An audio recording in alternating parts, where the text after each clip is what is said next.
दोस्तों ये video specially उन स्टूडेंट के लिए है जो भी एमएससी कर रहे हैं। यहाँ पर इस वीडियो के अंदर हम बात करने वाले हैं कि आप एमएससी के साथ साथ किस प्रकार से नेट जेआरएफ की प्रिपरेशन करने वाले हैं। मतलब आप अगर एमएससी के साथ ही नेट जेआरएफ क्वालिफाई करना चाहते हैं तो आपका सपना यहाँ पर साकार होने वाला है। इस वीडियो के अंदर मैं आपको ऐसे ऐसे फॉर्मूले बताने वाला हूँ, ऐसे ऐसे ट्रिक आपको बताने वाला हूँ, तरीका आपको बताने वाला हूँ जिसका अगर आपने फॉलो कर लिया, जिसका पालन अगर आपने कर लिया तो यकीन मानिए आपकी 100% एमएससी के साथ साथ नेट की प्रिपरेशन हो जाएगी। नेट आप यहाँ पर क्वालिफाई कर जाओगे, नेट जेआरएफ। और साथ के साथ ही जब आप नेट जेआरएफ क्वालिफाई कर लेते हो उसके बाद आपको किस प्रकार से 30 लाख तक की स्कॉलरशिप मिलती है, फेलोशिप मिलती है, उसके बारे में मैं आपको यहाँ पर बताने वाला हूँ।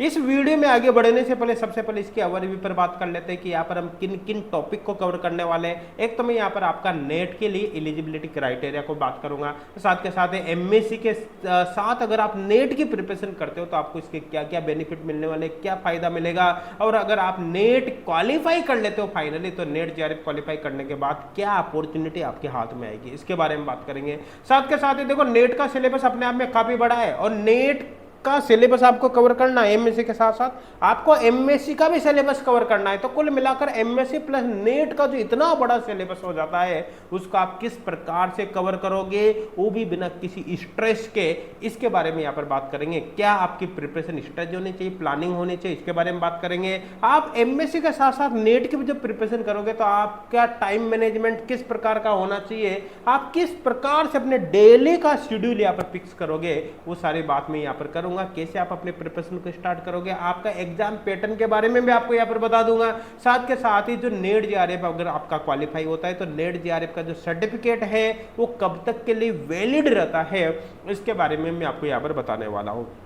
अब तो चलिए साथ के साथ ही किसके बारे में बात करेंगे, जो 30 लाख तक की फेलोशिप आपको मिलती है, इसके बारे में भी यहाँ पर बात हम करने वाले हैं। तो चलिए वन बाई वन यहाँ पर अपन बात करते हैं। देखो सबसे पहले तो मैं आपको यहाँ पर बता देता हूँ कि एलिजिबिलिटी क्राइटेरिया की बात करें तो एमएससी वाले स्टूडेंट यहाँ पर फॉर्म भर सकते हैं।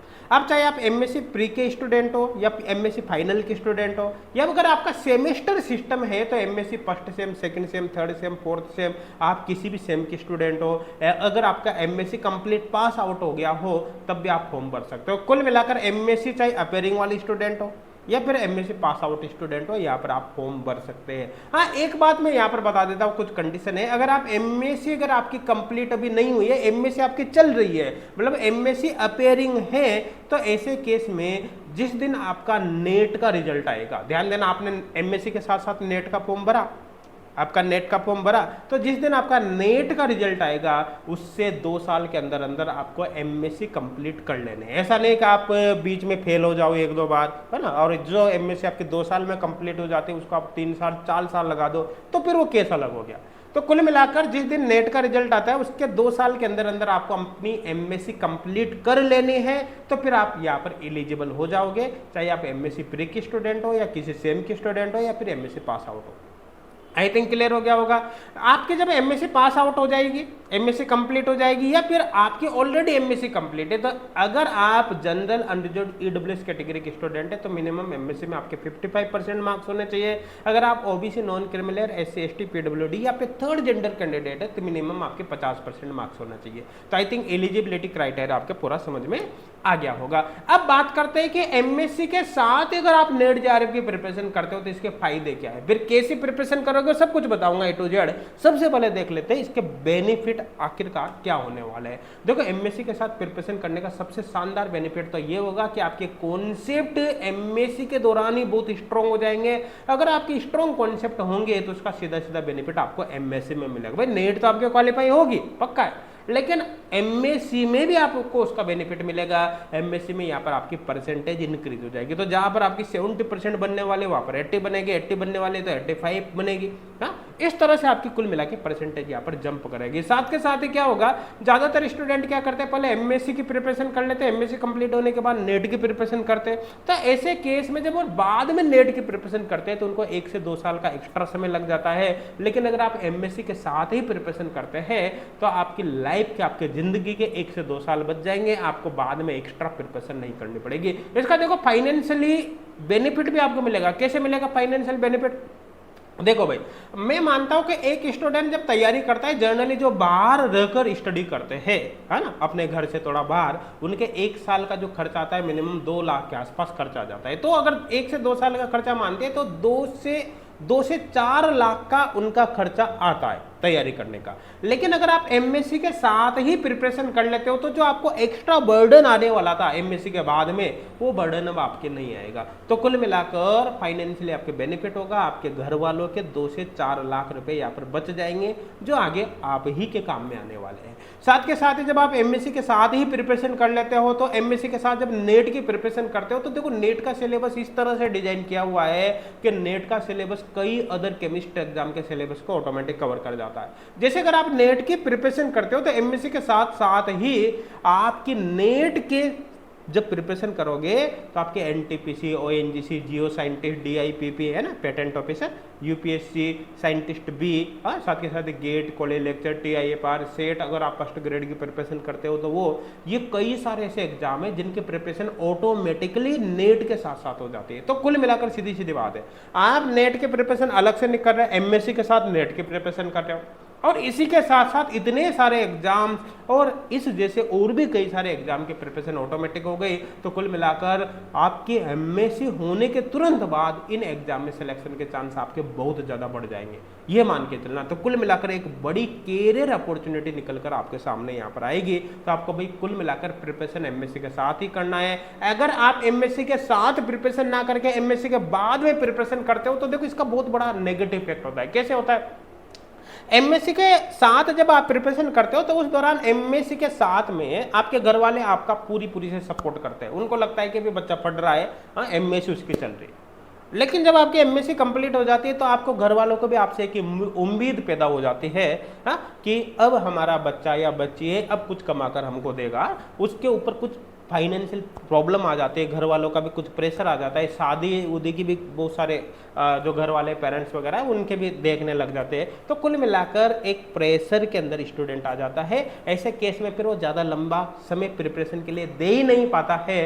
ऐसे केस में फिर उसके हाथ से एक बड़ी अपॉर्चुनिटी निकल जाती है। फिर फाइनली प्रेशर के अंदर जो कुछ भी उसको दिखता है आगे मिलता है, बस वो उसी में सेटिस्फाई हो जाता है। आगे की जो बड़ी बड़ी अपॉर्चुनिटी उनको खो देता है। तो कुल मिलाकर सीधी सीधी बात है, अगर आप एमएससी के साथ ही प्रिपरेशन करते हो तो एमएससी के साथ का ही आपका समय यहाँ पर यूज में होगा और एक बड़ी अपॉर्चुनिटी आपके सामने निकल कर आएगी। एमएससी पास आउट होने के साथ साथ आपके लाइफ यहाँ पर सेट हो जाएगी। आई थिंक क्लियर हो गया होगा। अब बात करते हैं कि अगर आपके नेट जेआरएफ क्वालिफाई हो जाते हैं तो इसका क्या फायदा होगा। देखो नेट जेआरएफ के थ्रू आप पीएचडी में अगर एडमिशन लेते हो जेआरएफ के थ्रू तो 30 लाख तक की फेलोशिप आपको मिलती है। कैसे मिलती है उसके बारे में मैं आपको बताऊंगा। साथ के साथ ही जब नेट जेआरएफ के आप क्वालिफाई करने के बाद आप कॉलेज लेक्चर के लिए एलिजिबल हो जाते हैं। आपका सब्जेक्ट यहाँ पर काफी स्ट्रॉन्ग हो जाता है, काफी इंप्रूव हो जाते हैं। तो जब सब्जेक्ट में आपके कॉन्फिडेंस आएगा तो इसी से आपकी टीचिंग एबिलिटी भी बढ़ती है। तो कुल मिलाकर जब आपको ये चीजें मिलती है तो आपका गवर्नमेंट जॉब के साथ साथ ही जो प्राइवेट सेक्टर है, जैसे प्राइवेट कॉलेज हो गया, कोचिंग्स वगैरह हो गया, इसमें भी एक बड़ी अपॉर्चुनिटी आपको मिल जाती है। तो गवर्नमेंट जॉब्स जितने भी एग्जाम बताए उनमें तो आपके पास अपॉर्चुनिटी यहाँ पर आती है, साथ के साथ ही प्राइवेट जॉब्स वगैरह में भी आपको एक बेहतर अपॉर्चुनिटी यहाँ पर फिर देखने को मिलती है। आई थिंक क्लियर हो गया होगा। अब बात कर लेते हैं जो 30 लाख की फेलोशिप आपको मिलती है वो कैसे मिलती है। देखो जब आप पीएचडी ज्वाइन कर लेते हो जेआरएफ क्लियर होने के बाद, तो ऐसे केस में पीएचडी के दौरान पहले 2 साल तक आपको 37,000 पर मंथ मिलते हैं, तो टोटल अमाउंट आपको 8,28,000 यहाँ पर मिलती है। इसके बाद 3 साल तक आपको 42,000 पर मंथ मिलते हैं, तो 3 साल में आपको यहाँ पर 15,12,000 यहाँ पर मिल जाते हैं और लगभग 20% आपको एचआरए मिल जाता है। एचआरए की ये जो रेंज है वो सिटी वाइज चेंज हो सकते हैं, लेकिन अपन अप्रोक्सीमेट 20% मान लेते हैं। तो एचआरए के फॉर्म में जो अमाउंट यहाँ पर मिलेगी उसका 20% देखोगे तो आपको लगभग 4,80,000 यहाँ पर मिल जाता है। और कंटिजेंसी जो अमाउंट मिलती है वो 20,000 पर ईयर के हिसाब से लगभग 1 लाख आपको मिल जाते हैं। टोटल जब इसको जोड़ोगे तो लगभग ये 30 लाख के आसपास ये अमाउंट बैठती है। तो कुल मिलाकर जब आप जेआरएफ करने के बाद पीएचडी करते हो तो आपको 30 लाख के अमाउंट यहाँ पर मिल जाती है। तो एक तो आपकी पीएचडी के दौरान आप हायर एजुकेशन में चले गए, इसी दौरान अच्छी खासी अमाउंट आपको मिल जाती है। तो कुल मिलाकर एक बड़ी अपॉर्चुनिटी फिर आपके सामने यहाँ पर खड़ी होती है। आप इसी दौरान और भी कई सारे काम फिर आप कर सकते हो। मतलब यहाँ पर फाइनेंशियल बर्डन आपका बिल्कुल खत्म हो जाता है। आप अच्छे से अपने प्रिपरेशन कर सकते हो, रिसर्च का काम कर सकते हो, बाकी और भी एग्जाम की प्रिपरेशन करते हो तो फिर आप साथ के साथ ही कर सकते हो। तो कुल मिलाकर एमएससी के साथ प्रिपरेशन आप करोगे तो काफी ज्यादा फायदे में आप यहाँ पर रहने वाले हैं। अब बात कर लेते हैं, अब आपने मानस बना लिया भाई कि एमएससी के साथ हमको प्रिपरेशन करनी है, लेकिन आपको एमएससी का सिलेबस भी कवर करना है और नेट का सिलेबस भी करना है। एमएससी प्लस नेट का सिलेबस अपने आप में काफी लेंथी हो जाता है, तो इतने बड़े सिलेबस को हम कैसे कवर करेंगे भाई, कैसे कवर करेंगे ये सर हमको बता दीजिए। चलो अब ये भी मैं आपको बता देता हूँ कि कैसे कवर होगा। तो देखो भाई यहाँ पर क्या करना है कि देखो आपका जो एमएससी के मैक्सिमम टॉपिक होते हैं वो नेट के अंदर होते हैं। अगर आप एमएससी के सिलेबस को उठाओगे, नेट के सिलेबस को उठाओगे, तो आपको पता चलेगा कि मैक्सिमम टॉपिक एमएससी और नेट के सिलेबस में कॉमन है। अब आपको करना क्या है, हो सकता है आप एमएससी प्री के स्टूडेंट हो, एमएससी फाइनल के स्टूडेंट हो, या फर्स्ट सेकंड थर्ड फोर्थ किसी सेम के स्टूडेंट हो सकता है आपने एमएससी पास आउट कर लो, जो भी, ठीक है। आप जिस भी सेमेस्टर या फिर ईयर के स्टूडेंट हो, आपको अपना सिलेबस देखना है एमएससी का। अब आप जब अपना सिलेबस देखोगे तो आपको देखना है कि आपके सिलेबस में से कौन से ऐसे टॉपिक है जो नेट के सिलेबस में भी आ रहे हैं, ठीक है। जैसे मैं एक एग्जांपल ले रहा हूँ, यहाँ पर मैं एग्जांपल के तौर पे ले लेता हूँ कि मान लो कि आप एमएससी प्रीवियस के स्टूडेंट है और आपने अपना सिलेबस देखा, तो आपने देखा कि आपके एमएससी प्रीवियस के सिलेबस के अंदर ग्रुप थ्योरी आ रही है। आपने नेट का सिलेबस देखा तो भाई नेट के सिलेबस में भी ग्रुप थ्योरी आ रही है। तो आपके लिए कॉमन टॉपिक हो गया कि ग्रुप थ्योरी आपके एमएससी में भी है और नेट में भी है ना। तो कुल मिलाकर आप सबसे पहले नेट के सिलेबस में से उन टॉपिक को टिक मार्क कर लो जो आपको एमएससी में भी पढ़ने ही पढ़ने हैं, आप जिस भी सेमेस्टर में हो, जिस भी ईयर में हो उस टाइम। आपने देख लिया कि ये 5 टॉपिक 10 टॉपिक ये कॉमन है भाई, मुझे एमएससी में भी पढ़ने, नेट में भी पढ़ने, टिक मार्क कर लिया है ना। तो आप सबसे पहले उन्हीं टॉपिक को कवर करोगे। जैसे सपोज करो आपने डिसाइड किया कि कॉमन टॉपिक में एक ग्रुप थ्योरी आ रहा है, ठीक है, तो आप ग्रुप थ्योरी जो पढ़ोगे ना वो आपको एमएससी के लिए नहीं पढ़नी है, आपको ग्रुप थ्योरी अब नेट के लिए पढ़नी है डायरेक्टली, ठीक है। अब आपने नेट के अकॉर्डिंग, नेट के सिलेबस के अकॉर्डिंग ग्रुप थ्योरी को कंप्लीट कर लिया। अब जैसे ही आपकी ग्रुप थ्योरी यहाँ पर कंप्लीट होती है तो उसके बाद फिर आप एमएससी के बारे में यहाँ पर सोचो। भाई नेट के लिए आपने ग्रुप थ्योरी पढ़ ली, क्योंकि नेट में तो जो पेपर आएगा आपका ऑब्जेक्टिव आने वाला है, तब आप यहाँ पर सोचो कि नेट में के लिए अकॉर्डिंग जो पढ़ा मैंने ऑब्जेक्टिव के अकॉर्डिंग सोचा। तो अब अगर आपके इसी ग्रुप थ्योरी से एमएससी के अंदर कोई क्वेश्चन आ जाता है तो आप उसको लैंग्वेज बनाकर, मतलब डिस्क्रिप्टिव फॉर्म में किस तरह से लिखोगे, ये आपको यहाँ पर सोचना है। तो कुल मिलाकर इसके लिए आप क्या करना है, आपके जो एमएससी के प्रीवियस ईयर के पेपर है उनको उठाकर देखना है। उठाकर देखोगे तो आपको ऑटोमेटिकली पता चल जाएगा कि ग्रुप थ्योरी से किस तरह के क्वेश्चन यहाँ पर आएंगे, हाँ, और आपको उनको कैसे लिखना है, ऑटोमेटिक आपको आइडिया लग जाएगा। तो कुल मिलाकर एमएससी के लिए फिर आपको ग्रुप थ्योरी में अलग से मेहनत करनी ही नहीं। आपने नेट के लिए पढ़ा, ऑटोमेटिक एमएससी के लिए भी हो गया, सारा काम आपका एक झटके में हो गया। आई थिंक समझ में आ गया होगा। तो आपको सिलेबस में देखना है, सिलेबस में कॉमन टॉपिक डिसाइड करना है, कॉमन टॉपिक को सबसे पहले यहाँ पर कवर करना है। जब कॉमन टॉपिक आपके 1-2 महीने के अंदर एमएससी का जैसे ही कंप्लीट होते हैं उसके बाद फिर नेट का बाकी सिलेबस आप कवर करना स्टार्ट कर देना। लेकिन पहले कॉमन टॉपिक को इसलिए पढ़ना है क्योंकि भाई आपको एमएससी और नेट दोनों को बैलेंस करके चलना है। पता चले आप नेट ही नेट में उलझ गए, उधर एमएससी में फेल हो जाओ, या फिर परसेंटेज आपकी अच्छी नहीं बनी, हाँ, पता चले आप एमएससी में रह गए तो उधर आपका नेट की प्रिपरेशन नहीं हो रही। अगर आप बैलेंस करके चलते हो तो मैं बता रहा हूँ आप जो नेट के लिए प्रिपरेशन करोगे, क्योंकि नेट के लिए आपने कोई भी चैप्टर पढ़ा, आपके कॉन्सेप्ट इतने तगड़े क्लियर होंगे कि एमएससी का टॉपिक तो फिर आपको बिल्कुल लल्लू पंजू सा लगेगा, उसको तो आप ऐसे ही कवर कर जाओगे। तो कुल मिलाकर आपको एक ही बार प्रिपरेशन करनी है, सेम टाइम में आपके नेट और एमएससी दोनों की प्रिपरेशन होगी, आपके सिलेक्शन के चांस ऑटोमेटिक बढ़ेंगे, नेट में भी बढ़ेंगे और एमएससी में भी इसका फायदा होगा, एमएससी में भी आपकी परसेंटेज यहाँ पर इंप्रूव होगी। आई थिंक क्लियर हो गया। अब आपने कोई भी टॉपिक, कौन कौन से टॉपिक कवर करना, आपने कॉमन टॉपिक डिसाइड कर लिया, भाई ये टॉपिक मुझे पहले कवर करना है ना। टॉपिक डिसाइड करने के बाद आप उस टॉपिक को कैसे पढ़ोगे, जैसे आपने ग्रुप थ्योरी डिसाइड करी साहब, तो ग्रुप थ्योरी को कैसे पढ़ोगे, तो आप सबसे पहले वीडियो लेक्चर्स देख सकते हो। अब देखो सपोज करो कि आपने किसी कोचिंग का कोई ऑनलाइन कोर्स ले रखा है या फिर कोई ऑफलाइन कोचिंग ज्वाइन कर रखी है, जो भी मान लेता हूं मैं थोड़ी देर के लिए कि आपने कोई ऑनलाइन कोर्स ले रखा है, कोई फ्री कोर्स हो सकता है ना, कोई पेड कोर्स हो सकता है, या आप डायरेक्ट यूट्यूब से ही पढ़ रहे हो, वीडियो सर्च कर करके देख देख कर, या फिर हो सकता है आप सेल्फ स्टडी कर रहे हो, बुक वगैरह से पढ़ रहे हो, आप जो भी जहां से भी आप पढ़ रहे हो, भाई आप क्या है कि उस टॉपिक को कवर करके उसके हैंड रिटन नोट साथ के साथ ही बनाना है ना। जैसे मान लो आप बुक से पढ़ रहे हो तो भाई आपने शुरू में बुक्स को समझ भी लिया, सब भी कर लिया, लेकिन आप जब बाद में उसको देखोगे ना तो आधी चीजें भूल जाओगे, इसलिए उसके हैंड रिटन नोट्स बना लेना है। मेन चीजें आपको नोट्स में लिख लेने हैं, है ना। कोई वीडियो लेक्चर देखते हो किसी भी ऑनलाइन कोर्स वगैरह से, यूट्यूब वगैरह से, तो आप उसका भी हैंड रिटन नोट्स के अंदर इस्तेमाल आपको करना है, मतलब हैंड रिटन नोट्स आपको बनाने ही बनाने हैं। अब देखो मान लो कि ग्रुप थ्योरी आपने स्टार्ट करी, ग्रुप थ्योरी के आपके 50 पेज के नोट्स बने, 60 पेज के नोट्स बने, 60 पेज के, तो उन 60 पेज में से आपको मेन की पॉइंट्स अलग से निकाल के शॉर्ट नोट्स भी बनाने हैं, ताकि आप proper time to time revise कर सके। जो 50 से 60 पेज के ग्रुप थ्योरी के नोट्स होंगे वो शॉर्ट नोट्स के अंदर आपके 2 से 3 पेज के अंदर आ जाने चाहिए, ताकि आप प्रॉपर्ली उनको रिवाइज कर सके। अच्छा, शॉर्ट नोट्स कैसे बनाने, अगर कोई कंफ्यूजन हो तो इसी वीडियो के डिस्क्रिप्शन में आपको एक वीडियो का लिंक मिल जाएगा, है ना, उसमें मैंने बता रखा है कि किस तरह से आप शॉर्ट नोट्स बना सकते हैं, आप उसको देख लेना एक बार।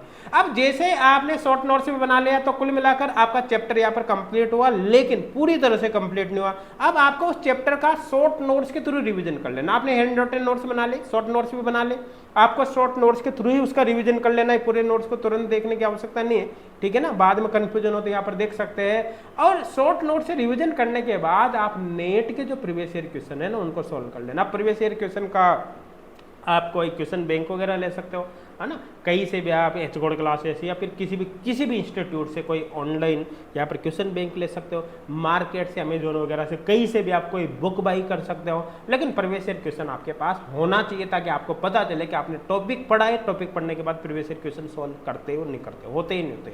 प्रीवियस ईयर क्वेश्चन सॉल्व करने के बाद एनालिसिस आपको करना है कि आपके क्या कमी रही, कहाँ पर वीकनेस रही, कोई वीकनेस रही तो वापस आपको रिवीजन करना है, रिवीजन करके उसको क्लियर करना है ना। मतलब जो जिस भी प्रकार के यहाँ पर छोटे मोटे डाउट्स रह जाते हैं उनको आपको खत्म यहाँ पर कर लेना है, और डाउट्स खत्म होने के बाद फिर आपको टेस्ट वगैरह अटेम्प्ट करना है। टेस्ट वगैरह के लिए भी आप किसी भी इंस्टीट्यूट से, कहीं से भी ऑनलाइन टेस्ट सीरीज वगैरह ज्वाइन कर सकते हो। कोई कोर्स ले रखा है तो हो सकता है आपके कोर्स में ऑलरेडी टेस्ट सीरीज वगैरह हो, है ना, नहीं भी हो तो आप अलग से ज्वाइन कर सकते हो, या फिर आप इसके लिए भी कोई बुक वगैरह देख सकते हो, कोई दिक्कत नहीं। लेकिन आपको प्रैक्टिस के बाद, प्रैक्टिस के लिए आपके पास प्रीवियस ईयर क्वेश्चन भी होना चाहिए और टेस्ट सीरीज भी होना चाहिए। टेस्ट सीरीज चाहे ऑफलाइन हो, ऑनलाइन हो, लेकिन होना जरूरी हो, या फिर कोई बुक वगैरह हो सकती है, जो भी।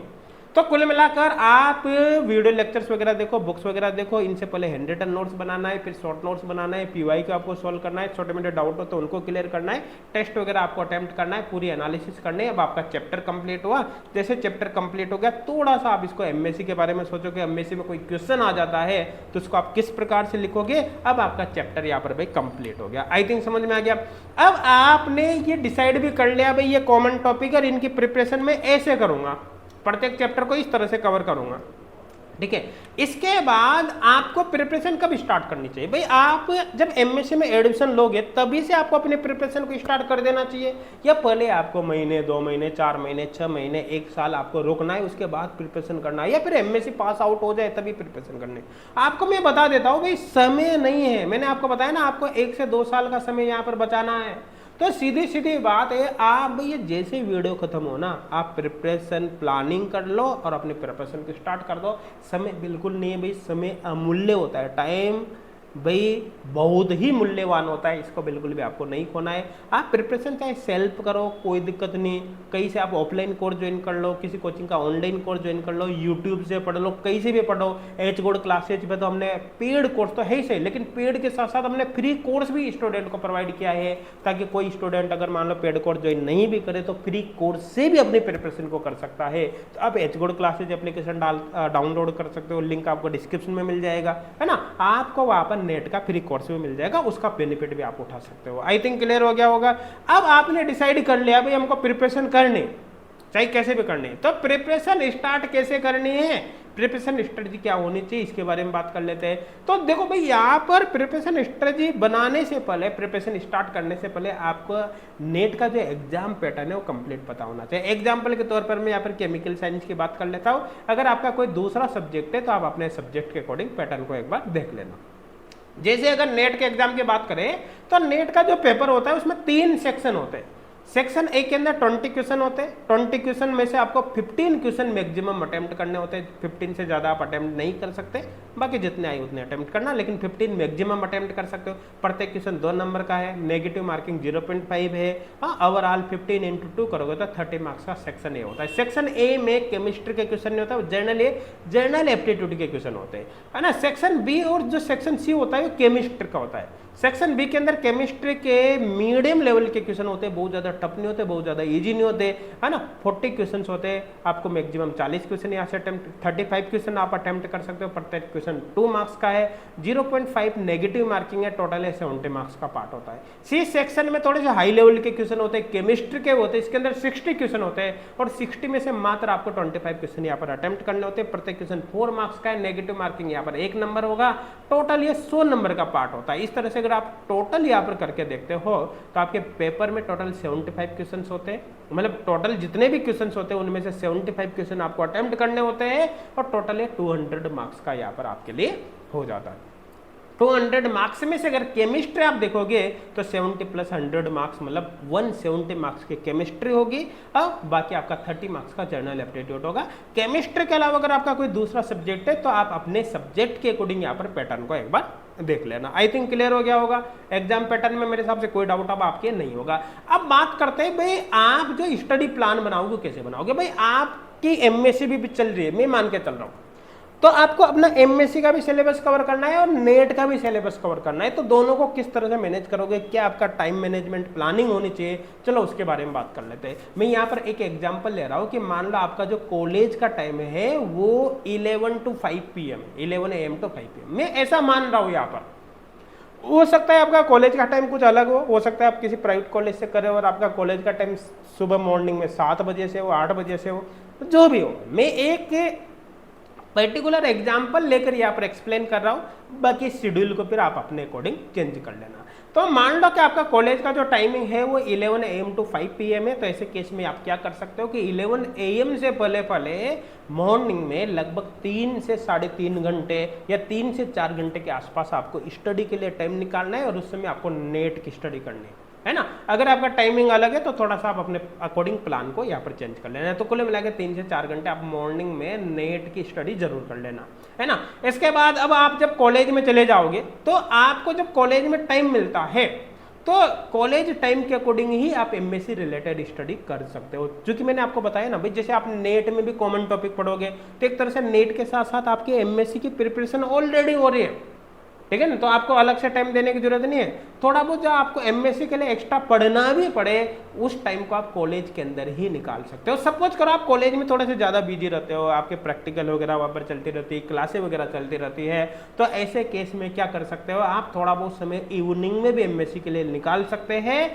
जैसे कि शाम को 7 से 8:30 का टाइम निकाल लिया, है ना। बीच में थोड़ा बहुत गेप आप ले सकते हो, फिर वापस 9 से 11 के टाइम लगभग 1.5 से 2 घंटे वापस आप नेट की स्टडी कर सकते हो। तो कुल मिलाकर अगर मैं टोटल पूरे 24 आवर्स में से देखूं तो नेट के लिए जो आपको स्टडी का टाइम देना है वो लगभग 5 से 6 घंटे का टाइम यहाँ पर देना है। ये मान लो 4 से 6 घंटे का टाइम आपको मिनिमम देना ही देना है, 4 to 6 आवर। और आप इसको ये मत समझो यार कितना सारा टाइम हम नेट के लिए देंगे तो फिर एमएससी हमारे खराब हो सकते हैं, नहीं होगी, बिल्कुल भी नहीं होगी। रीजन क्या है, क्योंकि आप जो नेट में पढ़ रहे हो वो भी पहले कॉमन टॉपिक पढ़ रहे हो आप, मतलब उन्हीं टॉपिक को पहले कवर कर रहे हो जो आपके एमएससी के सिलेबस में भी है।